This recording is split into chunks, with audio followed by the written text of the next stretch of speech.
ನಮಸ್ತೆ ಆತ್ಮೀಯರೇ, welcome to our channel dream cook for healthy and tasty food recipes. ಇವತ್ತು ತುಂಬಾ ಸ್ಪೆಷಲ್ ಮತ್ತು ರುಚಿಯಾಗಿರೋ ಮೊಟ್ಟೆ ಬಜ್ಜಿ ಜೊತೆಗೆ ಗ್ರೀನ್ ಚಟ್ನಿ ಮಾಡಿ ತೋರಿಸ್ತಾ ಇದ್ದೀನಿ. ನೀವು ನಮ್ಮ ಚಾನಲ್ಗೆ ಸಬ್ಸ್ಕ್ರೈಬ್ ಆಗಿಲ್ಲ ಅಂದರೆ ದಯವಿಟ್ಟು ಈಗಲೇ ಸಬ್ಸ್ಕ್ರೈಬ್ ಆಗಿ ಮತ್ತು ಪಕ್ಕದಲ್ಲಿರುವ ಬೆಲ್ ಬಟನನ್ನು ಕ್ಲಿಕ್ ಮಾಡಿ. ಇದರಿಂದ ನಾನು ಮಾಡುವ ಎಲ್ಲ ಹೊಸ ರುಚಿಯ ಅಡುಗೆಗಳ ನೋಟಿಫಿಕೇಷನ್ ನಿಮಗೆ ಬರುತ್ತೆ. ಇವಾಗ ಬನ್ನಿ ಮೊಟ್ಟೆ ಬಜ್ಜಿ ಹೇಗೆ ಮಾಡೋದು ಅಂತ ನೋಡೋಣ. ಒಂದು ಪಾತ್ರೆಗೆ ಕಡಲೆ ಹಿಟ್ಟು ಹಾಕಿ ರುಚಿಗೆ ತಕ್ಕಷ್ಟು ಉಪ್ಪು, ಖಾರದ ಪುಡಿ, ಅರಿಶಿಣ ಪುಡಿ, ಅಡುಗೆ ಸೋಡಾ, ಅಜ್ವಾನ ಹಾಕಿ ಚೆನ್ನಾಗಿ ಮಿಕ್ಸ್ ಮಾಡಿ. ನಂತರ ಇದಕ್ಕೆ 2 ಟೀ ಸ್ಪೂನ್ನಷ್ಟು ಬಿಸಿ ಎಣ್ಣೆಯನ್ನು ಹಾಕಿ ಮಿಕ್ಸ್ ಮಾಡಿ. ಇವಾಗ ಸ್ವಲ್ಪ ನೀರನ್ನು ಸೇರಿಸಿ ಮಿರ್ಚಿ ಬಜ್ಜಿ ಹಿಟ್ಟಿನ ಹದಕ್ಕೆ ಕಲಸಿ. ಹಿಟ್ಟು ಹೀಗೆ ಕಲಸಿದ ನಂತರ ಕನಿಷ್ಠ 30 ನಿಮಿಷ ಮುಚ್ಚಿ ಪಕ್ಕಕ್ಕೆ ಇಡಿ.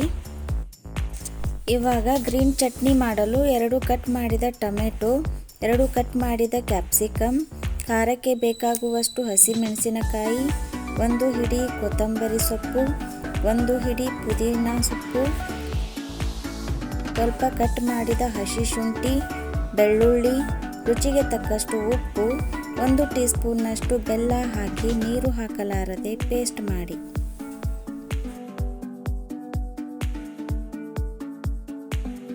ಈಗ ಚಟ್ನಿ ರೆಡಿಯಾಗಿದೆ. ಇದನ್ನು ಬೇರೊಂದು ಬಟ್ಟಲಿಗೆ ಹಾಕ್ತಾ ಇದ್ದೀನಿ.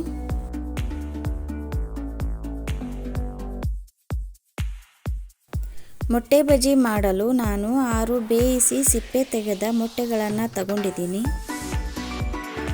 ಎಲ್ಲ ಮೊಟ್ಟೆಗಳನ್ನು ಹೀಗೆ 2 ಭಾಗಗಳಾಗಿ ಕಟ್ ಮಾಡಿ.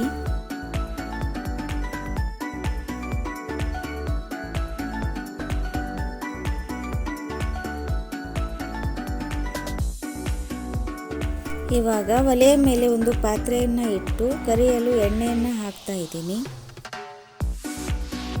ಇವಾಗ ಹಿಟ್ಟು ರೆಡಿಯಾಗಿದೆ. ಒಂದೊಂದೇ ಕಟ್ ಮಾಡಿದ ಮೊಟ್ಟೆಗಳನ್ನು ತಗೊಂಡು ಹಿಟ್ಟಿನಲ್ಲಿ ಹೊರಳಾಡಿಸಿ ನಂತರ ಕಾದ ಎಣ್ಣೆಯಲ್ಲಿ ಹಾಕಿ ಕರಿಯಿರಿ.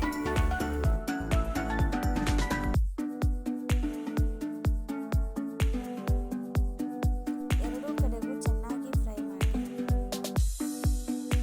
ನೋಡಿ ಎಷ್ಟು ಚೆನ್ನಾಗಿ ಗರಿಯಾಗಿ ಮೊಟ್ಟೆ ಬಜ್ಜಿ ಬಂದಿವೆ ಅಂತ. ಕಟ್ ಮಾಡಿದ ಎಲ್ಲ ಮೊಟ್ಟೆಗಳನ್ನು ಹೀಗೇನೆ ಸುಲಭವಾಗಿ ಫ್ರೈ ಮಾಡಿ.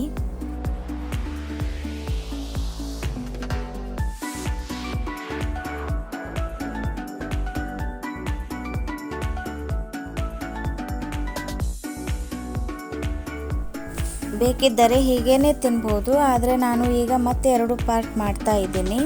ಸಂಜೆ ಹೊತ್ತಿಗೆ ಹೀಗೆ ಮಾಡಿಕೊಂಡು ಮನೆ ಮಂದಿ ಎಲ್ಲ ಗ್ರೀನ್ ಚಟ್ನಿ ಜೊತೆಗೆ ಟೇಸ್ಟ್ ಮಾಡಿ. ನಮ್ಮ ಚಾನಲ್ಗೆ ಹೊಸಬರಾಗಿದ್ದರೆ ಈಗಲೇ ಸಬ್ಸ್ಕ್ರೈಬ್ ಮಾಡಿ ಮತ್ತು ಪಕ್ಕದಲ್ಲಿರುವ ಬೆಲ್ ಬಟನನ್ನು ಕ್ಲಿಕ್ ಮಾಡಿ. ಈ ರೆಸಿಪಿ ನಿಮಗೆ ಇಷ್ಟ ಆಗಿದ್ದರೆ ದಯವಿಟ್ಟು ಲೈಕ್ ಮಾಡಿ ಮತ್ತು ಕಮೆಂಟ್ ಮಾಡಿ. ಧನ್ಯವಾದಗಳು.